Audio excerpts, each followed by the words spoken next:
This broadcast is brought to you by All I Need to Know About Success, I Learned from Star Trek by author Glenn Henderson. To get your copy, go to glenntrekbook.com. Here at San Diego Comic-Con 2024, joined here with Todd McFarlane. He's signing all kind of goodies here for the fans. Todd, how's your weekend been? Good. At San Diego Comic-Con, lots of good people, like the guy in front of me, and everybody behind him. It's been 4 days. First time the convention's sort of back to normal since the pandemic, right? It's been it's since 2019, so it took 5 years.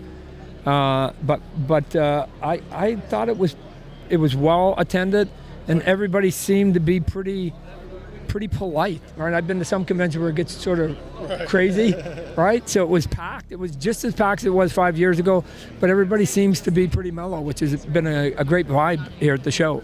For sure. You've got some new announcements, the movie, and a few other things with the toy line. Can you go kind of the cliff notes of what's going on with that?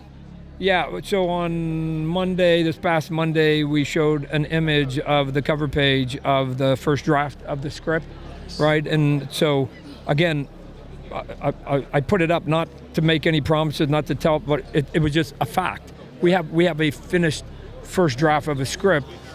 It's done, right? So that's what that image meant. And in Hollywood, once you've got a script, everything tumbles behind it, really, and it can move now pretty fast. So our next move now is to go and find a director.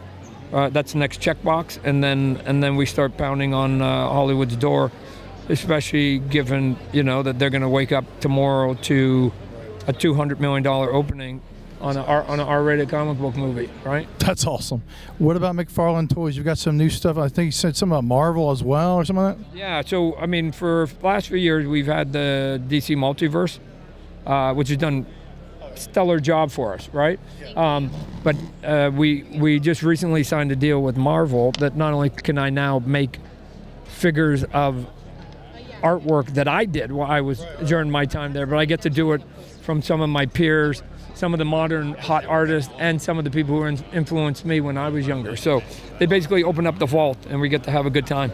That's super awesome. And wrapping up, what is your most favorite thing of this year's Comic-Con that you've seen, or anything cool that you're looking forward to outside of the box?